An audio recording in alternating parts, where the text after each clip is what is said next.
জিনেরা যখন আমার কাছ থেকে তেলাওয়াত শুনল, ইসমিআতু হাত্তা ক্বালু ইন্না সামি'না কুরআনান আজাবা। আমার মুখ থেকে যারা যখন তেলাওয়াত শুনল, জিনেরা তখন এই কথা না বলে পারে নাই, আমরা এক আশ্চর্য ধরনের কিতাব শুনেছি। জোরে বলেন সুবহানাল্লাহ। ইন্না সামি'না কুরআনান আজাবা, এক আশ্চর্য ধরনের কোরআন শুনেছি। বলতেছে সেই সব জিনেরা যাদের বয়স 1000 বছর, 1500, 2000 বছর, 500 বছর, যারা জাব্বুর শুনেছে, ইনজিল শুনেছে, তাওরীত শুনেছে, সেসব জিনেরা বলছে ইন্না সামি'না কুরআনান আজাবা, আশ্চর্য কিতাব শুনছে। এমন এক কিতাব ইয়াহদি ইলার রুশদ, যে কিতাব শুনলে পরে শ্রোতাকে হেদায়েতের রাস্তা দেখায় দেয়, এমন এক কিতাব শুনলাম। আর এই কিতাব শোনা মাত্র ফামান্না বিহি, কোরআন শুনলাম আর ঈমান আনলাম।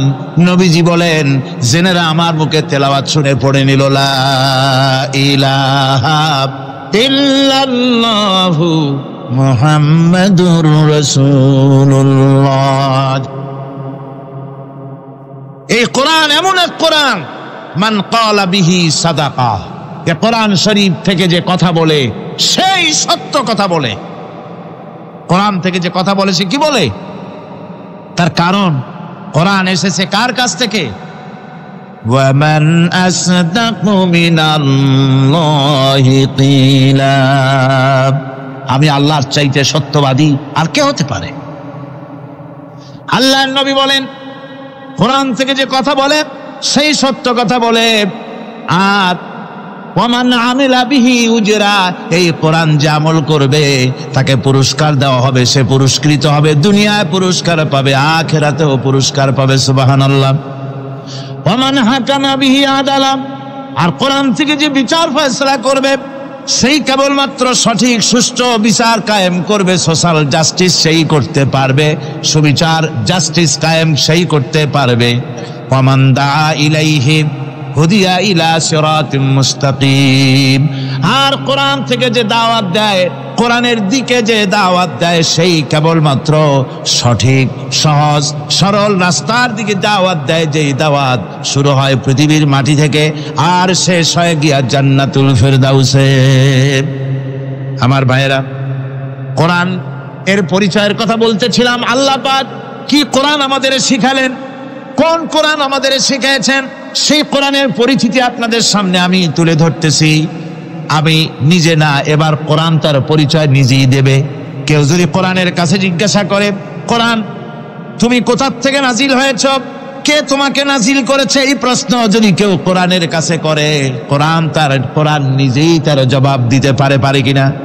কোরআন নিজেই বলে তানজিলাম মিম্মান খালাকাল আরদা ওয়াস সামাওয়াতিল উলা, এই কোরআন নাজিল করেছেন তিনি, যিনি ওই সুউচ্চ আকাশ আর জমিনকে যিনি সৃষ্টি করেছেন, সেই আল্লাহ আমারে নাজিল করেছেন। কোরআনের কাছে কেউ যদি প্রশ্ন করে, ও কোরআন, এই পৃথিবীতে নাজিল হওয়ার আগে তুমি কোথায় ছিলে? কেউ যদি প্রশ্ন করে, কোরআনে কারীম নিজে নিজের পরিচয় শোনায়, আমি কোথায় ছিলাম শোনো। বাল হুয়া কুরআনুম মাজিদুন ফি লাউহিম মাহফুজ, বরং এই কিতাব অতীব মর্যাদা সম্পন্ন সুরক্ষিত ফলকে লিপিবদ্ধ ছিল, আমি ছিলাম লৌহে মাহফুজে, সেখান থেকে এসেছি। যদি কেউ প্রশ্ন করে, কোরআনকে কোরআন তুমি কার উপরে অবতীর্ণ হয়েছ, জবাব কোরআন নিজেই দেয়, ওয়া আমিনু বিমা নুজিলা আলা মুহাম্মাদ ওয়া হুয়াল হাক্কু মির রাব্বিহিম, ঈমান আনো সেই জিনিসের উপরে যেটা মুহাম্মদ সাল্লাল্লাহু আলাইহি ওয়াসাল্লামের উপর অবতীর্ণ হয়েছে। আবার অন্য আয়াতেও জবাব পাওয়া যায়, তাবারাকাল্লাযী নাযালাল ফুরকানা আলা আবদিহি লিয়াকুনা লিল আলামিনা নাযীরা, অতীব বরকতপূর্ণ মহান সত্তা সেই আল্লাহ রাব্বুল আলামিন, যিনি তার বান্দার পরে ফুরকান অবতীর্ণ করেছেন। সুবহানাল্লাহ বিহামদি। কোরআনের নাম আমি বলেছিলাম শুধু কোরআন নয়, অনেক নাম আছে। কোরআনের আরেক নাম ফুরকান, কোরআনের আরেক নাম কি?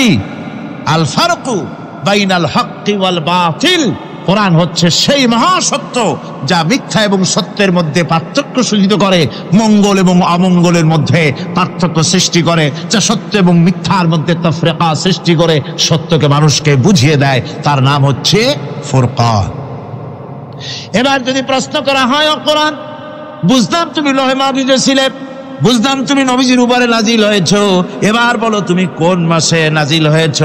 তুমি তো আসছিলা প্রথম কোন মাসে নাজিল হয়েছ? এ প্রশ্ন যদি কেউ করে, কোরআন তার জবাবে বলবে, শাহরু রমাদানাল্লাযী উনজিলা ফীহিল কুরআন, রমজানের পবিত্র মাসে আমি অবতীর্ণ হয়েছি। সুবহানাল্লাহ। যদি প্রশ্ন করা হয়, রমজানে তো আসছো, কিন্তু প্রথম নাজিল হয়েছিল কোন সময়? ওটা কি দিন ছিল না রাত ছিল? কোরআন তার জবাবে বলে, ইন্না আনজালনাহু ফী লাইলাতিল কদর, কদরের পবিত্র রাতে আমি এই পৃথিবীতে আমার আগমন ঘটেছিল। যদি প্রশ্ন করা হয়, বুঝলাম সবই, কেন নাজিল হয়েছে তুমি? এই পৃথিবীতে তোমার আসার উদ্দেশ্য কি? মূল কাজটা কি? এই প্রশ্ন যদি করা হয়, কোরআনে কারীম তার জবাবে বলে, শোনো কেন এসেছি, লিতুখরিজান নাসা মিনাল যুলুমাতি ইলান নূর। আমার মিশন হচ্ছে গোটা বিশ্ব মানবতাকে পুঞ্জীভূত জমাট বাঁধা অন্ধকারের ভেতর থেকে টেনে বের করে আলোর সন্ধান দিতে, আলোর দিকে আনার জন্য আমি কোরআন নাজিল হয়েছি। গোটা পৃথিবীর মানুষ আছে অন্ধকারের ভিতরে। কিসের মধ্যে? অন্ধকার কি? অন্ধকার হচ্ছে পুঁজিবাদ, অন্ধকার সমাজতন্ত্র, অন্ধকার ধর্ম নিরপেক্ষতাবাদ, অন্ধকার জাতীয়তাবাদ, মানুষের তৈরি করা যত মতবাদ সব কি? জোরে কোন, সবগুলি কি? অন্ধকার। এই অন্ধকারের ভেতর থেকে মানুষগুলিকে টেনে আনবে কোরআন কিসের দিকে? আলোর দিকে। এবার যদি প্রশ্ন করা হয়, বুঝলাম তুমি অন্ধকার থেকে আলোর দিকে নিয়ে আসবে, আলোর দিকে আসলে পরে ফায়দাটা কি হবে? মূল ফায়দাটা বুঝায় দাও, আসল ফায়দা কি হবে তোমারে যদি মানি? কোরআন তার জবাব দেয়, নিজের পরিচয় নিজে তুলে ধরে, ফামান তাবিআ হুদায়া ফালা খাউফুন আলাইহিম ওয়ালা হুম ইয়াহজানুন। এই কোরআনকে যদি মেনে চলো, এই কোরআনের আইন যদি মানো, সমাজে মানো, ব্যক্তিতে মানো, পরিবারে মানে, রাষ্ট্রে মানো, জীবনের সব ক্ষেত্রে সমস্ত জায়গায় যদি এই কোরআনকে মেনে চলো, ফালা খাউফুন আলাইহিম, তাহলে তোমাদের কোনো ভয় থাকবে না, ওয়ালা হুম ইয়াহজানুন, কোনো চিন্তাও থাকবে না। কিসের ভয় থাকবে না? কোরআনের আইন মেনে যদি চলো সমাজে ও রাষ্ট্রে, চুরির ভয়, ডাকাতির ভয়, জিনার ভয়, হত্যার ভয়, সন্ত্রাসের ভয়, কোনো ভয় থাকবে না। ওয়ালা হুম ইয়াহজানুন, চিন্তাও থাকবে না। খাওয়া পড়া, শিক্ষা, চিকিৎসা, বাসস্থান, এগুলির কোনো চিন্তা থাকবে না। কোরআনের সমাজে সব কিছুর গ্যারান্টি দেওয়া হবে, সবগুলি পেয়ে যাবে। এখন যদি আবার প্রশ্ন করা হয়, কোরআন বুঝলাম তোমারে মানলে পরে সব ফায়দা হবে, তাহলে এবার জবাব দাও, তোমার ভিতরে কি রাজনীতি আছে নাকি? আমি তো মানুষ, আমার রাজনীতি করা লাগে। Man is social animal. আমরা তো জঙ্গলের পশু নই, আমরা তো মানুষ। আমাদের সমাজ আছে, আমাদের পৌর নির্বাচন আছে, আমাদের জাতীয় নির্বাচন আছে, আমাদের কলকারখানা আছে, জমিন আছে, আমাদের রাজনীতি, অর্থনীতি, সমাজনীতি আছে, পারিবারিক নীতি আছে, অনেক নিয়ম মালা আছে, নিয়ম নীতি আছে। তোমারে মানলে তোমার ভিতরে কি ওগুলো আছে নাকি সে কথা বলো। কোরআন তার জবাবে বলে, وَنَزَّلْنَا عَلَيْكَ الْكِتَابَ تِبْيَانًا لِكُلِّ شَيْءٍ وَهُدًى وَرَحْمَةً وَبُشْرَى لِلْمُسْلِمِينَ। কোরআন জবাবে বলে, শুনে রাখো, শুধু অর্থনীতি সমাজনীতি নয়, শুধু রাজনীতি আর শিক্ষানীতি, যুদ্ধনীতি নয়, তোমার জীবনে যা কিছু দরকার, ইহকালে যা কিছু দরকার, পরকালে, সব কথাগুলি আল্লাহ রব্বুল আলামিন আমি কোরআনের সিনার ভিতরে খুলে খুলে বর্ণনা করে দিয়েছেন। সব কথা এ কোরআনে কারীমের ভিতরে রয়েছে। তোমার এমন কোনো জিনিস নাই যা তুমি কোরআনে কারীমের মধ্যে পাবে না। তোমার সমস্ত প্রয়োজন আমার বুকের মধ্যে আল্লাহ দিয়ে দিয়েছেন। বিজ্ঞান আছে, দর্শন আছে, ইতিহাস আছে, সব আছে এর মধ্যে। তবে কোরআনের মধ্যে বিজ্ঞান আছে বলে আমি এটাকে বিজ্ঞানের কিতাব বলবো না। দর্শন আছে বলে দর্শনের কিতাব আমি বলবো না, রাজনীতি আছে বলে কোরআনকে আমি রাজনীতির কোনো কিতাব বলবো না। কোরআন তাহলে কি? কোরআন হচ্ছে অর্থনীতি, সমাজনীতি, রাজনীতি, পারিবারিক নীতি, মানুষের জীবনের যা কিছু প্রয়োজন সমস্ত নীতিমালার নীতি গ্রন্থের নাম হতেছে কোরআনে কারীম। সমস্ত নীতিমালার নীতি গ্রন্থ কোরআন।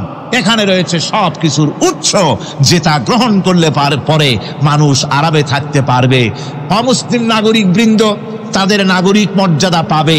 মুসলমান, কৃষক, নারী, চিকিৎসা, কৃষিবিদ, সাধারণ মানুষ, রং, বর্ণ, ভাষা নির্বিশেষে গোটা মানব সভ্যতা আরামে বাস করতে পারবে। পশু পাখিও আরামে থাকবে, গাছপালাও আরামে থাকবে, যেহেতু নির্দেশ হয়েছে বিনা প্রয়োজনে গাছের পাতাটিও ছিল না। ইসলামের সমাজ যদি চালু হয় গাছেরাও আরাম পাবে, পাহাড়ও আরাম পাবে। চট্টগ্রামের লোকেরা যেভাবে পাহাড় কাটা আরম্ভ করেছে এটা বড় দুঃখজনক। জুমলায় মোতারেজা একটা বলে দিলাম, অপ্রাসঙ্গিক হলেও জরুরি কথা। আপনারা পাহাড় কাটতেছেন না, আপনাদের নিজেদের পায়ে নিজেরা কুড়াল মারতেছেন। খবরদার পাহাড় কাটবেন না। আল্লাহর প্রকৃতির ভারসাম্য আপনারা নষ্ট করছেন বলে ওজোন স্তরে ফাটল ধরেছে। তা রিপেয়ার করার জন্য আজকে বিশ্বের সব বিজ্ঞানীরা হতাশ হয়ে গিয়েছে, পাগল হয়ে গেছে। কেমনে এই ওজোন স্তরের ফাটলকে রিপেয়ার করব? ওজোন স্তরটা কি? ওজোন স্তর হচ্ছে সুবহানাল্লাহ, আল্লাহর যে কত দয়া। সূর্য, সেই সূর্যের রয়েছে আলট্রা ভায়োলেট রে, যাকে বাংলায় বলা হয় অতি বেগুনি রশ্মি। যে রশ্মিটা সৃষ্টি জগতে যদি আসে আর তা যদি কোনো প্রাণীর শরীরকে টাচ করে, তাহলে সমস্ত প্রাণী ক্যান্সার হয়ে, এক্সিমা হয়ে, বিথাউস হয়ে, অ্যাজমা হয়ে সমস্ত প্রাণী মরে যাবে, কেউ বাঁচবে না। মারাত্মক রশ্মি। সেই রশ্মিটা যাতে সৃষ্টি জগৎকে টাচ করতে না পারে, সেজন্য আল্লাহ পাক একটা ওজোন স্তর তৈরি করেছেন। ওখানে এসে ওটা বাধাপ্রাপ্ত হয়, পৃথিবীর মাটিতে আসে না। যা কিছু পৃথিবীর মানুষের জন্য, পৃথিবীর জন্য কল্যাণকর, সেগুলি সূর্য থেকে আসতে থাকে। সুবহানাল্লাহ বিহামদি। যেটা ক্ষতিকর সেটা আল্লাহ পাক আটকায় রাখেন। এখন সেই ওজোন স্তরে ফাটল ধরলো। কেমনে ফাটল ধরলো? ফাটল আপনি আমি ধরাইছি। আপনি বলবেন যেটা কেমন কথা, আমি তো ওইখানে যাই নাই, আমি ফাটল ধরাইলাম কেমনে? ওই যে সেই আপনার প্রাইমারি স্কুলে ভিজিট করতে গিয়েছিলেন ইন্সপেক্টর, তারপরে প্রাইমারি না হাই স্কুল ভিজিট করতে গেছে, যায়া জিজ্ঞেস করছে ছেলেরা কি পড়ছো? বল ইতিহাস। ঠিক আছে, ইতিহাস থেকেই প্রশ্ন করব। বলতো চীনের প্রাচীর কে ভেঙেছে? ছেলেরা জবাব দিচ্ছে তুমি বলো, তুমি বলো। কেউ বলছেন। বেঞ্চের কোনা যে ছেলেটি, সে বলছে সর্বনাশ। কেউ যখন স্বীকার করে না, এটা তো আমার মাথায় আসবে। সব শেষ ইন্সপেক্টর তাকে বলছে তুমি বলো তো কে ভেঙেছে চীনের প্রাচীর? কয় স্যার, গ্রামে আমার দুষ্টমির যথেষ্ট বদনাম আছে, কিন্তু চীনের প্রাচীর ভাঙার মতো দুষ্কর্ম আমি করি নাই। ইন্সপেক্টর খুব রেগে গেলেন, মাস্টারের দিকে তাকালেন, এই বুঝি আপনার ইতিহাস পড়ানো? মাস্টার ইন্সপেক্টরের বিরক্তি ভরা মুখ দেখে বলছেন স্যার রাগ করবেন না, এসব ছাত্র তো আমার, ওদের অবস্থা তো আমি জানি। আপনি আসছেন ঢাকা থেকে, আপনি জানবেন কি? আমি হলপ করে বলতে পারি আমার ক্লাসের কোন ছাত্র চীনের প্রাচীর ভাঙে নাই। ইন্সপেক্টর রাগ হইয়া চলে গেছে হেডমাস্টারের রুমে, যায় বলছে যে আমি আপনার স্কুলের গ্রান্টকে আমি নাকচ করে দেব, মঞ্জুরি আমি ক্যান্সেল করে দেব। কেন? এই অবস্থা। হেডমাস্টার বলছে স্যার রাগ করবেন না, আপনার জন্য কিছু টাকা পয়সাও রাখছি হাদিয়া, বড় একটা চর্বিযুক্ত খাসিও জবাহ করা হয়েছে, পুকুর থেকে রুই মাছ তোলা হয়েছে। তারপরেও আমার ছাত্ররা, টিচাররা বলার পরেও যদি আপনার সন্দেহ হয়ে থাকে যে আমার ছাত্ররাই ভাঙছে, তো ওই আপনি অসন্তুষ্ট হবেন না, রাগ করবেন না। স্যার ওই প্রাচীর ভাঙতে যা খরচ লাগে আমি কিছু খরচ দেবো, তো আপনি রাগ করেন না। এখন চিন্তা করেন, স্কুলের ছাত্র থেকে শুরু করে হেডমাস্টার পর্যন্ত জ্ঞানের বহর। তো বলতেছিলাম আপনি আমি ওজন স্তরে ফাটল ধরিয়েছি, তার অর্থ এই নয় যে আপনারা গিয়ে ওখানে কুড়াল মারিয়ে ওটারে ভাঙছেন। তাহলে ওটা কি হয়েছে? কোরআনে কারিমে রব্বুল আলামিন বলেন ওয়ামা আসাবাকুম মিন মুসিবাতিন فبما كسبت أيديكم ويعفو عن كثير।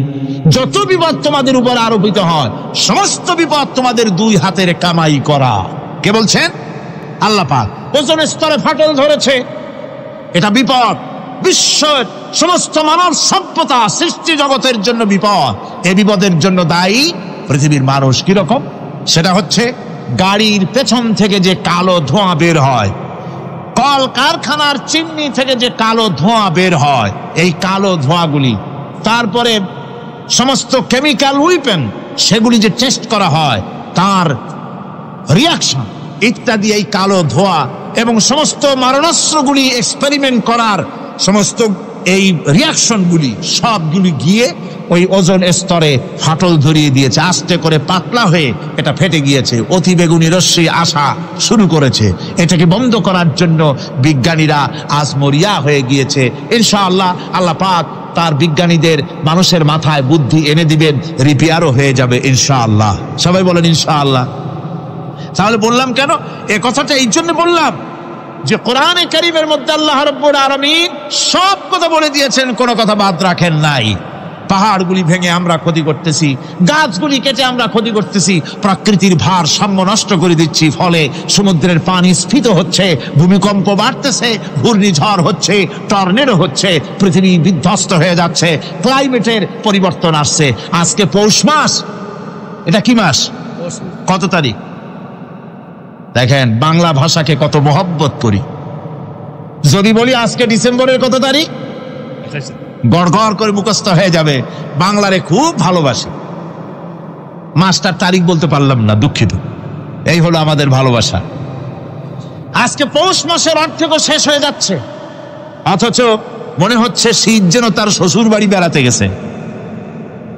এই যে অবস্থা, এই অবস্থা শুধু বাংলাদেশে নয়, গোটা পৃথিবীতে ক্লাইমেটের একটা বিরাট পরিবর্তন আসতেছে, একটা বড় রকমের পরিবর্তন আসতেছে। এর কারণ হচ্ছে এই পৃথিবীর মানুষেরা নিজেরাই প্রকৃতির ভারসাম্যকে নষ্ট করে দিয়েছে।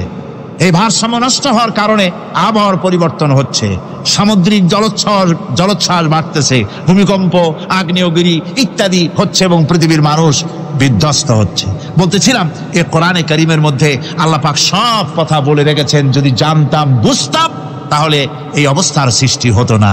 এটা বিজ্ঞানের বই নয়, রাজনীতির বই নয়, সমাজনীতির বই নয়, বরং সমস্ত নীতিমালার উচ্চ, জ্ঞানের উচ্চ হচ্ছে আল কোরআন। জ্ঞানের উচ্চ কি? আরো জোরে বলেন, জ্ঞানের উচ্চ কি? আল কোরআন। পবিত্র কোরআনে এমন এমন ঘটনা আল্লাহ পাক বলেছেন যা ষষ্ঠ শতাব্দীর দুনিয়া এ সম্পর্কে কিছুই জানতো না।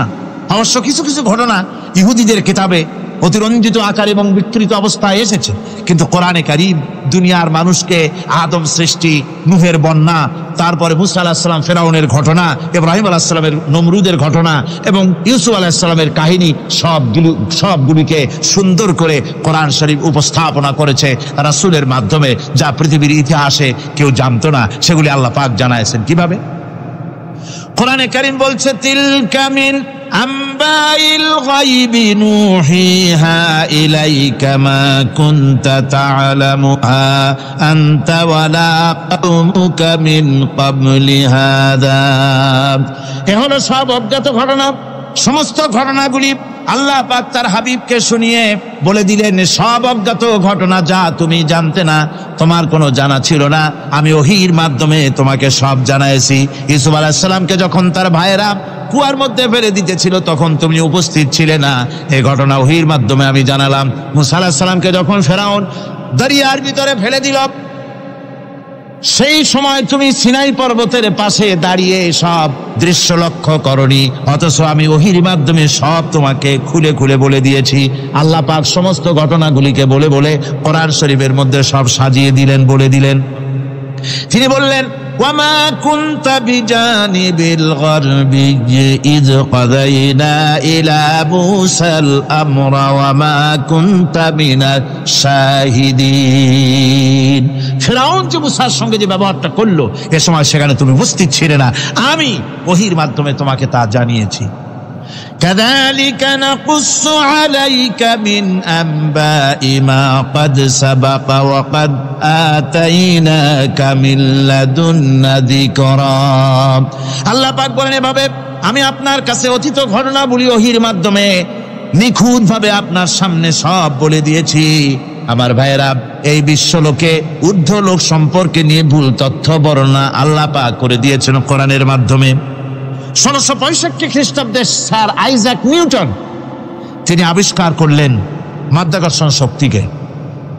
এই মাধ্যাকর্ষণ শক্তি, ল অফ গ্রাভিটেশন, এ সম্পর্কে মানুষের এই থেকে কিছু জানলো, কিন্তু আজ থেকে 1400 বছর আগে আল্লাহ রাব্বুল আলামিন তার উম্মি নবী, যিনি কোনো বিজ্ঞানাগারে লেখাপড়া করেন নাই, কোনো সায়েন্স রিসার্চ করেননি, যিনি কোনো কলেজ ইউনিভার্সিটিতে পড়াশোনা করেননি, তার মাধ্যমে জানিয়েছেন মাধ্যাকর্ষণ শক্তির কথা। কোরআন বলছে, ইন্নাল্লাহা ইউমসিকুস সামাওয়াতি ওয়াল আরদা আন তাজুলা। এই পৃথিবী এবং সমস্ত গ্রহ উপগ্রহকে আল্লাহ পাক বলছেন, আমি এমন এক শক্তি দিয়েছি যে শক্তির মাধ্যমে একটা আরেকটাকে আকর্ষণ করে রাখছে। এই পৃথিবীতে মাধ্যাকর্ষণ শক্তি শুধু পৃথিবীর নাই, সূর্যের আছে, মঙ্গলের আছে, নেপচুনের আছে, ইউরেনাসের আছে, বৃহস্পতির আছে। প্রত্যেকটি গ্রহের আলাদা আলাদা মাধ্যাকর্ষণ শক্তি আছে, আর এই শক্তির বলে একটা আরেকটাকে টেনে ধরছে যাতে করে বিচ্ছিন্ন হয়ে না যায়, যাতে করে ধ্বংসপ্রাপ্ত না হয়। এগুলি আল্লাহ পাক এই তত্ত্বগুলি কোরআনে কারীমের মধ্যে বলেছেন। ফলে মরিস বুকাইলির মতো লোক, যিনি ফরাসি দার্শনিক, তিনি বলেছেন দুনিয়ার সমস্ত বিজ্ঞানীদের থিওরি হচ্ছে এই, যে বিজ্ঞানের কোনো থিওরি ফাইনাল নয়। আজ একটা হচ্ছে, কাল সেটাকে পরিবর্তন করে নতুন আর এক থিওরি আসতেছে।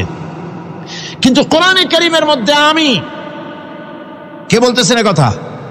না না না, মরিস বুকাইলি বলছেন, কোরআন শরীফের ভিতরে আমি যে বিজ্ঞানের তথ্য পেয়েছি, থিওরি পেয়েছি, তার কোনো পরিবর্তন আজও হয় নাই, ভবিষ্যতেও হওয়ার কোনো সম্ভাবনা নাই।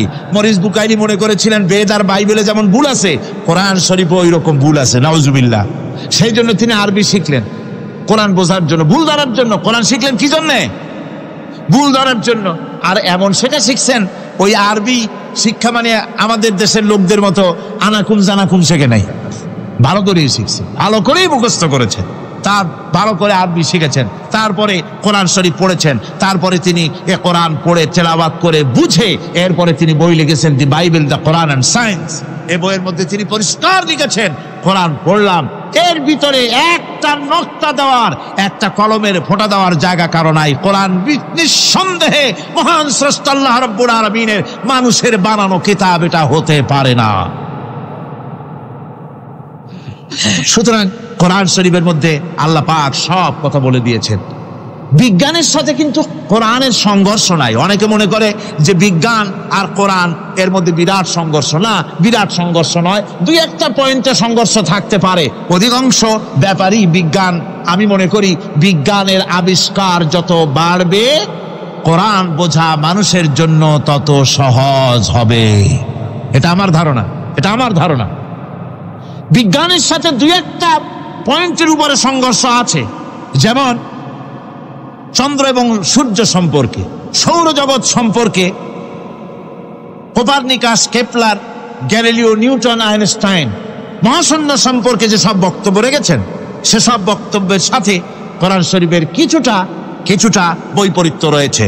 যেমন কেউ বলেছেন সূর্য ঘোরে, পৃথিবী স্থির, কেউ বলে সূর্যের চতুর্দিকে পৃথিবী ঘোরে, কেউ কয় চন্দ্র ঘোরে, কেউ কয় আমরা কি আর বসে থাকি, আমরাও ঘুরি। কিন্তু আসলে ঘোরেটাকে কে ঘোরে, এ ফয়সালা কে দেবে? কে দিবে বলুন তো? হ্যাঁ, ঠিক বলেছেন, আল্লাহই দিবেন, কারণ এগুলি সৃষ্টি করেছেন কে?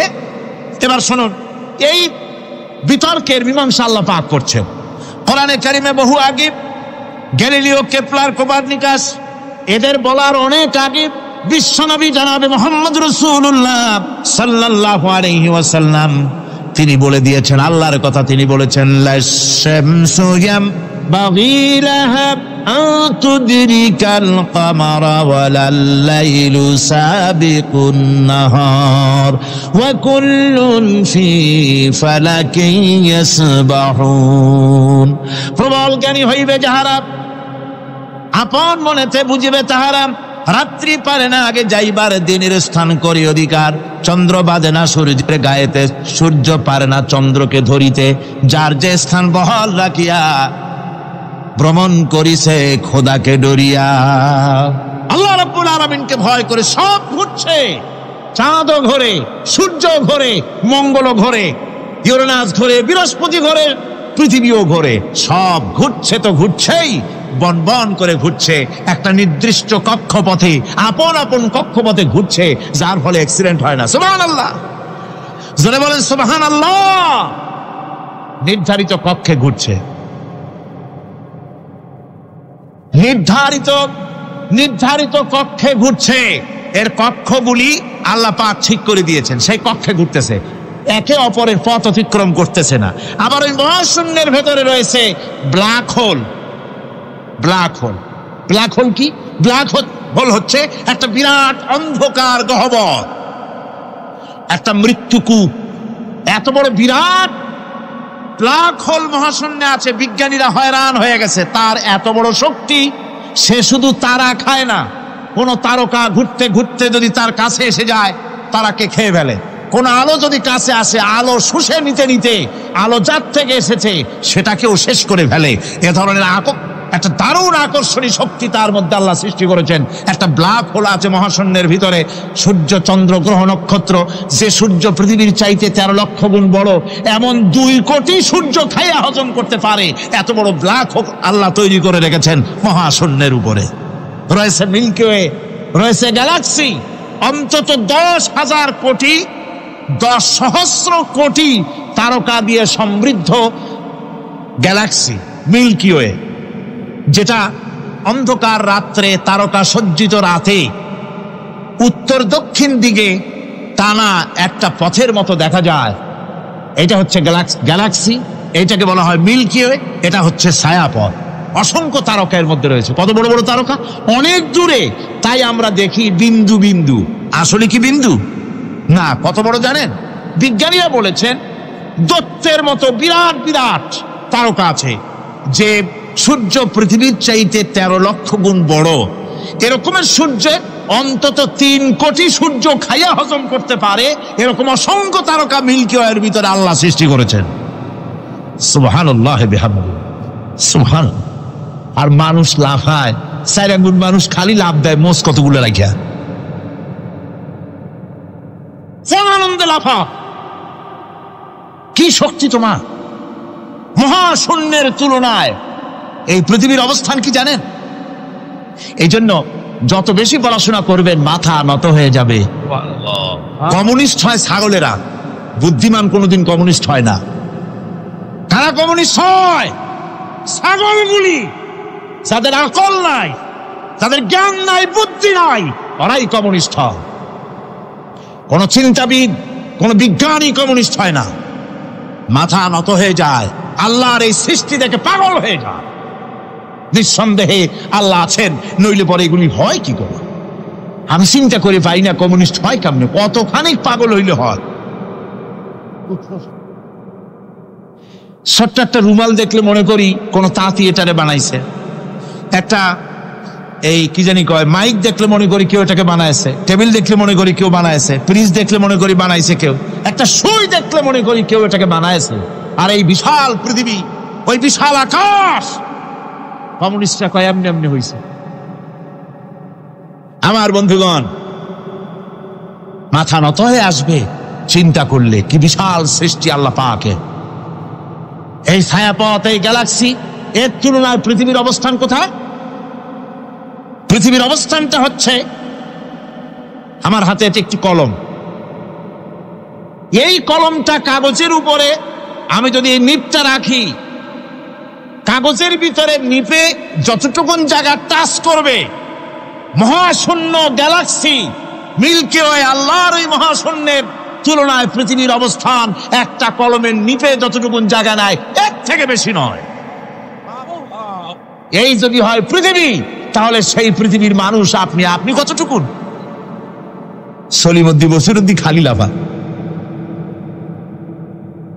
আমার বন্ধুগণ, লাভ কি? লাভের চোটে বলে হ্যান করেঙ্গে ত্যান করেঙ্গে, লাঠি কে আন্দার মুগুর ভরেঙ্গে। কয়দিন পর শোনা যায় শীত হয়ে পড়ছে, কিছু নাই। সুতরাং আল্লাহ পাকের অসীম সৃষ্টি জগৎ, এর সঙ্গে বিজ্ঞানের সংঘর্ষ কম, দুই একটা পয়েন্টে আছে। বাকি সবগুলিতে বিজ্ঞানের আবিষ্কার যত বাড়তেছে, আল্লাহরে চেনা, সৃষ্টি জগৎকে জানা মানুষের জন্য তত সহজ হচ্ছে। আর রহমান আল্লামাল কোরআন, কোরআন শিখিয়েছেন আমাদেরকে রহমান, এমন নিয়ামত দিয়েছেন যার মধ্যে সব আছে। মানুষ সৃষ্টির ব্যাপারে, মানব সৃষ্টির ব্যাপারে নির্ভুল তথ্য যদি পেতে হয় তাহলে কার কাছে যাব? জোরে কন। আল্লাহর কাছে যেতে হবে। আর আল্লাহর কাছে না যাইয়া মানব সৃষ্টির রহস্য যদি জানতে যাই ডারউইনের কাছে, তাহলে আপনার মামু হবে সুন্দরবনের বান্দরেরা, ঠিক কিনা? বান্দরেরা হবে মামু, শিম্পাঞ্জি ওরাং ওটাং হবে আপনার নানা আর দাদা। তার কারণ ডারউইন সাহেব বলেছেন মানুষ এর পূর্বপুরুষ হলো বাঁদর, শিম্পাঞ্জি, ওরাং ওটাং, এটা হলো তার থিওরি অফ ইভলিউশন। এই বিবর্তনবাদের থিওরি পেশ করতে গিয়ে তিনি বলেছেন মানুষ হলো বান্দরের জাত। আরে বেটা, তুই বান্দরের জাত। নিজের লেজ কাটিয়া সকলের লেজ কাটা আরম্ভ করতে যাচ্ছে। কি পাগলের পাগল, মানুষ হয়েছে বান্দরের জাত। আশ্চর্য কথা। কেমনি কইলে? তো বললো যে শিম্পাঞ্জি দেখছে, তো সে শিম্পাঞ্জি দেখে তার মনে হয়েছে যে মানুষ ওইরকমই তো দেখা যায়, তো মানুষ বুঝি বান্দর থেকেই আসছে। আমি বলি পৃথিবীতে এমন পাগল আমি কোনোদিন দেখিও নাই, শুনিও নাই যে কোনো পাগল পাবদা মাছ দেখে বলেছে যে এটা হচ্ছে বোয়াল মাছের পূর্বপুরুষ। টাকি মাছ দেখে কোনো ছাগলেও বলেছে আজ পর্যন্ত যেটা হলো শোল মাছের পূর্বপুরুষ। পুঁটি খাইতে খাইতে আস্তে আস্তে বিরাট শোলে পরিণত হয়ে গেছে, কোনো পাগলেও বলেনি। আচ্ছা, মেনে নিলাম ডারউইন সাহেবের থিওরি, মেনে নিলাম এক সেকেন্ডের জন্য যে বান্দর থেকেই মানুষ হয়েছে। এখনো তো বানর প্রজাতি আছে না? শেষ হয়ে গেছে? আছে কিনা? তাহলে সুন্দরবনে যান, যে দেখুন কোন বাঁদর কি এ পর্যন্ত দেখা গেছে যে কোমর পর্যন্ত মানুষের মতো হয়ে গেছে? আর একটু দুধ আর পনির আর একটু এই শুটকি মাছ, লোট্টা ফিশ খাওয়াইলে আর কদিনের মধ্যে এই বান্দরটা মানুষ হয়ে যাবে। হয়েছে এরকম? বাঁদরের 12 আনা মানুষ হয়ে গেছে, 14 আনা মানুষ হয়ে গেছে, আর অল্প একটু বাকি। এরকম দেখা গেছে কোথাও? দেখা যায়। এগুলি পাগলামি কথা, পাগলামি কথা। মানুষ বানর থেকে আসেনি, মানুষ ওরাং ওটাং থেকে আসেনি, মানুষ শিম্পাঞ্জি থেকে আসেনি। মানুষ এসছে কোত্থেকে? এটা জানতে হলে এ নির্মূল তথ্য জানার জন্য আসতে হবে কোরআনের কাছে। কার কাছে? আল্লাহ রাব্বুল আলামিন তার হাবিবের মুখ থেকে মানব সৃষ্টি রহস্য তিনি উদ্ঘাটন করে দিয়েছেন। তিনি বলেছেন, দুনিয়াবাসীকে শুনিয়েছেন, ফালয়ানজুরিল ইনসানু মিম্মা খুলিক খুলিকা মিম্মা ইন দাফিকিন ইয়াখরুজু মিন বাইনিস সুলবি ওয়াত তারাইব। আল্লাহ পাক বলেন, মানুষ কি তার সৃষ্টি রহস্য দেখে না? কেমনে তাকে আমি সৃষ্টি করেছি? মায়ের বক্ষ পিঞ্জর থেকে, বাপের পৃষ্ঠ থেকে সবেগে নির্গত এক ফোঁটা নাপাক পানি দিয়ে আমি আল্লাহ মানুষকে সৃষ্টি করেছি। বান্দর থেকে নয়, ওরাংওটাং থেকে নয়, শিম্পাঞ্জি থেকে নয়। মানুষের অরিজিন মানুষ। আদম থেকে তোমরা জন্মগ্রহণ করেছো, আদম এসেছে মাটি থেকে, তোমরা এসেছো আদম থেকে। সুবহানাল্লাহি ওয়া বিহামদিহি। এটাই হলো মানব সৃষ্টি রহস্যের কথা আল্লাহ পাক বলে দিয়েছেন।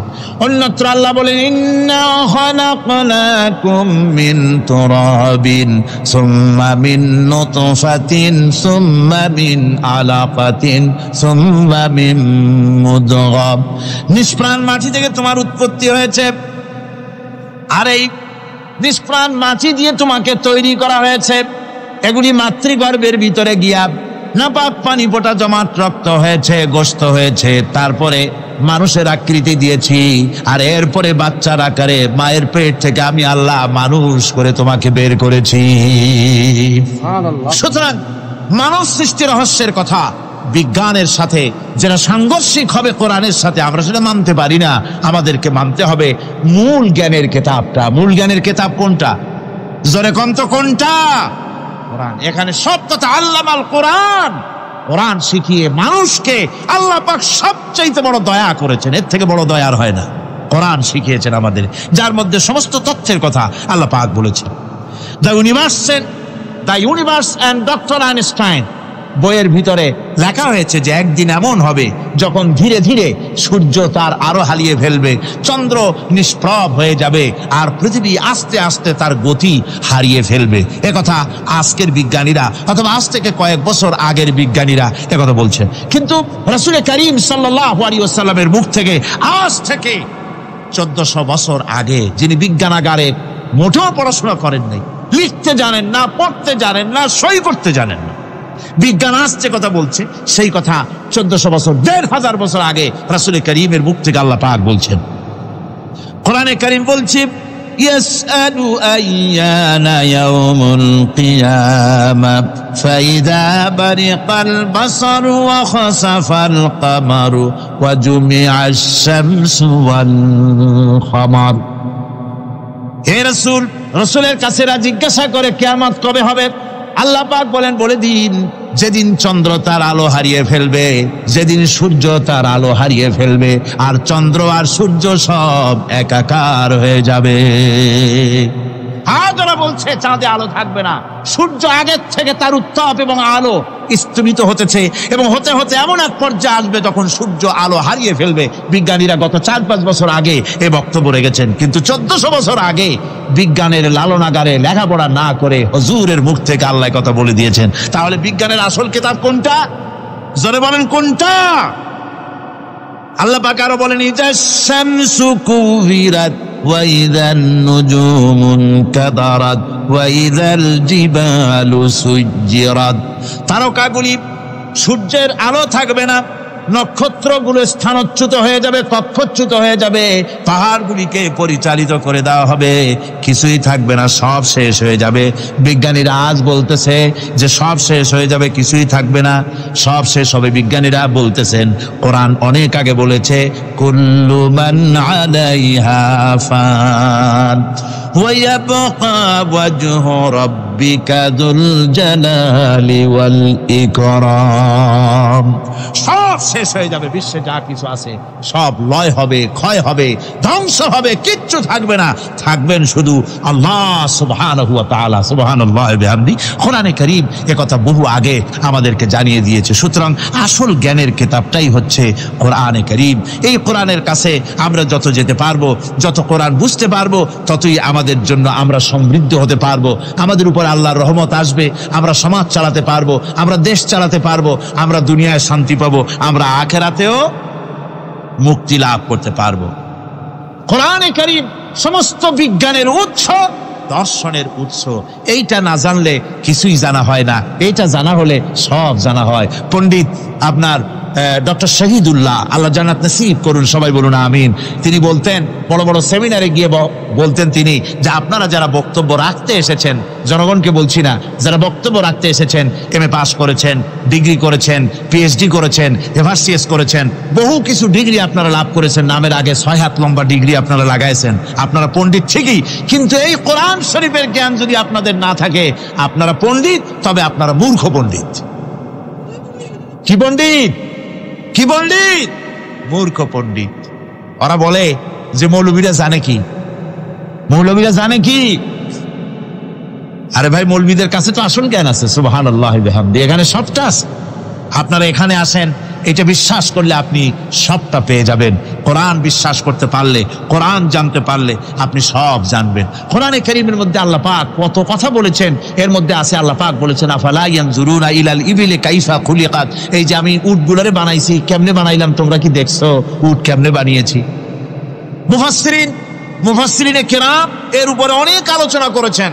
তারা বলেছেন যে উট মরুভূমির জাহাজ, তারপরে উটের পিঠে একটা চুট আছে, কোন কোন উটের পিঠে 2টা চুট আছে, মাঝখানে বসে একটারে হেলান দিয়ে আর একটা ধরে বসা যায়।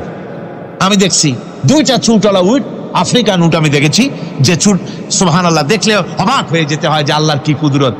উটের পৃষ্ঠে 2টা চুট, মাঝখানে আপনি বসবেন, পিছনেরটা একটা সোফা সেটের মতো, পিছনে হেলান দিলে, আর সামনে যখন সে মরাল সম চড়াই উত্তরাই পথ দিয়ে নামা ওঠা করবে, তখন আপনি যেন পড়ে না যান সেজন্য সামনেরটা বুকের সাথে জড়ায় ধরবেন। এরপরে কি সৃষ্টি আল্লাহর, সুবহানাল্লাহি বিহামদিহি। জিরাফগুলি দেখুন, জিরাফগুলি তার মাথা কত বড় উঁচা। লন্ডন জুতে জিরাফ দেখলাম, সে জিরাফের দেহ থেকে তার মাথাটা 22 ফিট উঁচা। মানে সে যদি নিচে দাঁড়ায় 3 তলা বিল্ডিং এর ছাদের উপরে নাস্তা দিলে তো নিচে দাঁড়ায় খাইতে পারে, এই অবস্থা। সেই জিরাফে পানি খাবে কেমনে? মাথা হলো অত উঁচায়, পিছনের ঠ্যাং দুটা খাটো, সামনের ঠ্যাং দুটো উঁচা, এখন পানি খাবে কেমনে? ওই মাথা নামাইতে গেলে ঠ্যাং তো অনেক উঁচা। আল্লাহ পাক এমন সুন্দর ব্যবস্থা করলেন, সামনের 2টা ঠ্যাং এভাবে সরায় দেওয়ার মতো। ও যখনই পানি খায় দেখলাম 2টা ঠ্যাং অনেক ছাড়ায় দেয়, 2 দিকে ঠ্যাং চলে যায়, তখন মাথাটা সহজে নিচে নামায় আসে, পানি খাইতে পারে। এই সুযোগগুলি আল্লাহ সুবহানাহু ওয়া তাআলা তিনি করে দিয়েছেন। ওমা কুন্না আনিল খালকি গাফিলিন, আমি আমার সৃষ্টি জগৎ সম্পর্কে অমনোযোগী নই। সুবহানাল্লাহ ওয়া বিহামদিহি।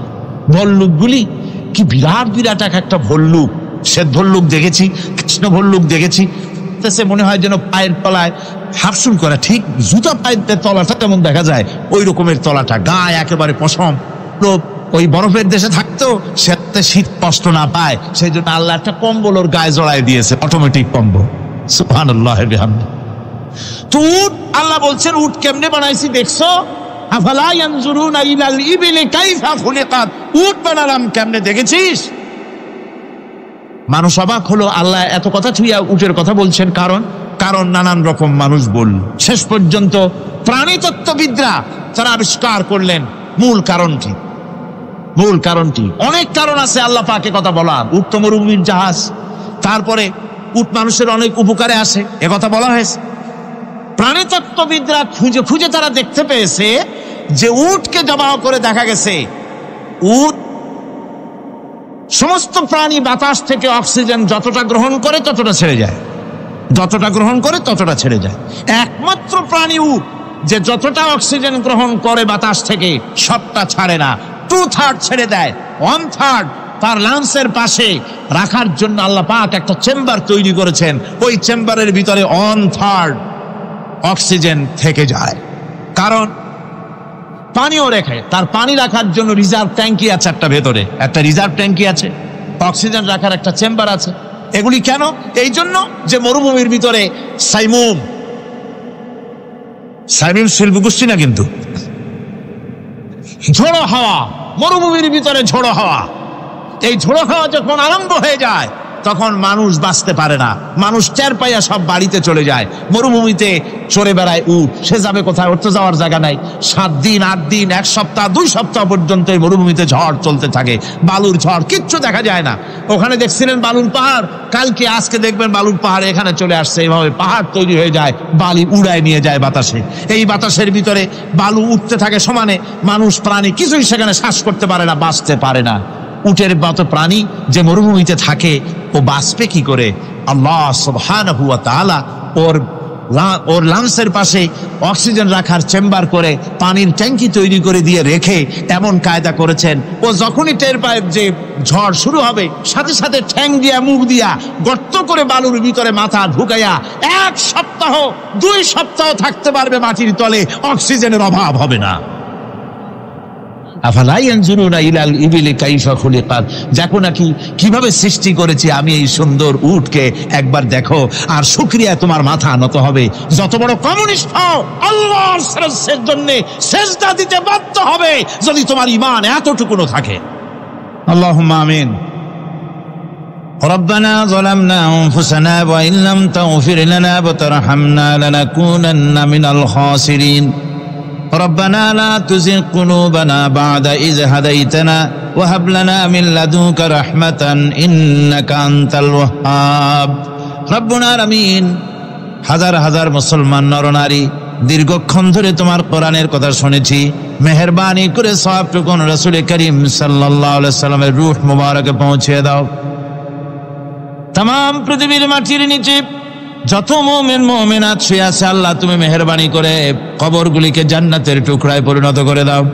আমাদের মা বাপ যাদের দুনিয়া থেকে বিদায় হয়ে গেছে, আল্লাহ দয়া করে তাদেরকে জান্নাতবাসী করে নিও।